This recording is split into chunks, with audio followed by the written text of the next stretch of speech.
क्या centre wise जिन बच्चों को सबसे ज़्यादा नंबर मिले हैं, क्या उसकी सूची जारी करेंगे? पिछले 3 दिन से देश भर की सारे विद्यार्थियों की लिस्ट पब्लिक डोमेन में उपलब्ध है। ये सारा चीज खुले पे है और कई प्रकार की तर्क आ चुका है। राजनीति नहीं करना, लेकिन अखिलेश जी जब वहां दायित्व में थे उस सुबह की सारे सूची है कितने बार उत्तर प्रदेश में क्वेश्चन पेपर लीक हुए हैं। The Indian examination system is a fraud. If you're rich and if you have money, you can buy the Indian examination system. मेरे सरकार की हिम्मत है, अभी हमने पब्लिक एग्जामिनेशन की रेगुलरिटीज में बिल लाए, कानून बनाए। क्या मजबूरी था कांग्रेस पार्टी की, क्या मजबूरी था नेता प्रतिपक्ष की, उन्होंने उस बिल को उठा किया। अध्यक्ष महोदय, मैं आपका धन्यवाद देना चाहता हूं। देश के बहुत महत्वपूर्ण सवाल पर आपने मुझे पूछने का समय दिया है। अध्यक्ष महोदय, ये सरकार किसी और का रिकॉर्ड बनाए ना बनाए, लेकिन पेपर लीक का रिकॉर्ड जरूर ये सरकार बनाएगी। अध्यक्ष महोदय, मुझे इसके बैकग्राउंड में नहीं जाना है कि पूछें। अध्यक्ष महोदय, मुझे बैकग्राउंड में नहीं जाना है कि कब कैसे किस संस्था को बनाया गया है। पूरे देश के छात्र इस पे आंदोलित थे। लगातार अखबार और सीबीआई की जांच के बाद चीज़ें सामने आ रही हैं, लोग पकड़े जा रहे हैं, जेल भेजे जा रहे हैं। मैं अध्यक्ष महोदय आपके माध्यम से पूछना चाहता हूं मंत्री जी से, क्या सेंटर वाइज जिन बच्चों को सबसे ज़्यादा नंबर मिले हैं, क्या उसकी सूची जारी करेंगे?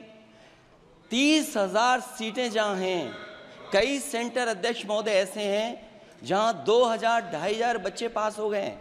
सरकारी सीटें 30,000 हैं, कई सेंटर में 2,000 से ज़्यादा पास हो गए।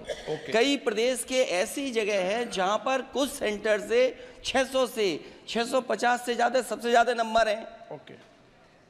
और अगर वो संस्था इतनी क्रेडिबल थी तो अध्यक्ष महोदय जिन सेंटर्स पे ये परीक्षा हुई उन सेंटर्स का इंफ्रास्ट्रक्चर क्या था? क्या मंत्री जी ने जानकारी की थी इस बात की? अध्यक्ष महोदय, मेरे आपके माध्यम से एक ही निवेदन है कि बिना ये मंत्री जी रहेंगे तो न्याय नहीं मिलेगा बच्चों को। अध्यक्ष महोदय, आदरणीय अखिलेश जी की प्रश्न का मैं विनम्रता से उत्तर देना चाहूँगा कि अभी सुप्रीम कोर्ट में जो चल रहा है केस, सुप्रीम कोर्ट ने ऑर्डर दिया पूरा विद्यार्थियों की सूची को वेबसाइट में उपलब्ध करा दो। सर, पिछले 3 दिन से देश भर की सारे विद्यार्थियों की लिस्ट पब्लिक डोमेन में उपलब्ध है। ये सारा चीज खुले पे है और कई प्रकार की तर्क आ चुका है। सर, मैं एक अभी उसमें केरल के विद्यार्थी भी अच्छे किए हैं, क्या हम ये कहेंगे भी वहां भी कुछ गड़बड़ी हुई थी? ऐसे आरोप करना, मैं देश की ग्रामीण इलाका, देश की एसटी इस बार सबसे अच्छा परफॉर्मेंस करने वाले देश की एसटी एससी ग्रामीण बैकग्राउंड आर्थिक पिछड़े लोगों की है। क्या हम उनकी मेधा को हम चुनौती देते हैं? और बाकी रहा क्वेश्चन पेपर लीक की, सर मैं शुरू से मेरा एक स्टैंड रहा, राजनीति नहीं करना, लेकिन अखिलेश जी जब वहां दायित्व में थे उस सुबह की सारे सूची है कितने बार उत्तर प्रदेश में क्वेश्चन पेपर लीक हुए हैं। माननीय एक मिनट प्लीज, एक मिनट। राहुल गांधी जी, आप प्रश्न पूछना चाहते हैं? Speaker sir, it's obvious to the whole country. It's obvious to the whole country that there is a very serious problem in our examination system. This is not just a question of NEET, it is in all the major examinations. Now, the minister has blamed everybody except himself, right? I don't even think he understands the fundamentals of what is going on here. आप प्रश्न क्या है आपका? आ रहा हूँ sir. ये मैं question को सेटअप कर रहा हूँ। इसलिए प्रश्न पूछते हैं।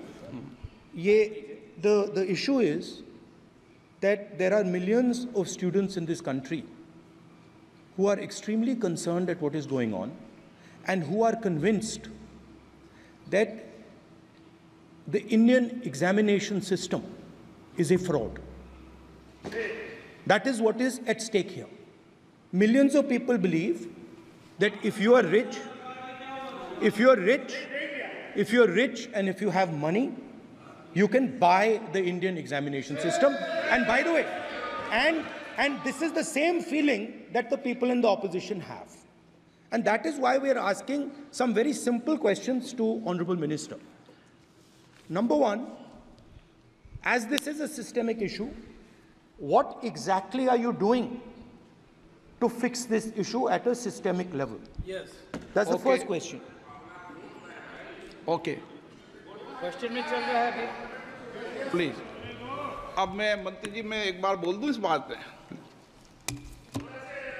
चलो मंत्री जी, आप शॉर्ट में जवाब दो, फिर मैं बोल ही देता हूं। आज आप शॉर्ट में जवाब देना। अध्यक्ष महोदय, मेरे जो शिक्षा है, मेरे जो संस्कार है, मेरे जो सामाजिक जीवन है, मेरे को मेरे राज्य की, मेरे सूबे की जनता की स्वीकृति मिली है। मैं किसी की, मेरे बौद्धिक और मेरे संस्कार की सर्टिफिकेट मेरे को सारी सदन में किसी से नहीं चाहिए। देश की प्रजातंत्र में चुन के मेरे नेता प्रधानमंत्री मोदी जी को प्रधानमंत्री की भूमिका दिया है। मैं उनकी निर्णय से यहाँ उत्तर दे रहा हूँ सदन को। बाकी ये कहना, चिल्लाने से सच झूठ नहीं हो जाएगा साहब। ये जो कहा गया, देश की अभी की एग्जामिनेशन सिस्टम रबिश है सर, इससे दुर्भाग्यजनक बयान देश की नेता प्रतिपक्ष का कुछ नहीं हो सकता है सर। मैं कठोर शब्द से इसको निंदा करता हूं। बाकी रहा, मैं सर आपके सामने, आपके माध्यम से देश के सामने सर एक तथ्य रखता हूं सर। जिन्होंने रिमोट से सरकारें चलाई है, 2010 में 3 बिल आया था सर शिक्षा सुधार के लिए। उन्हीं की पार्टी के नेता आदरणीय कपिल सिब्बल साहब 3 बिल लाए थे।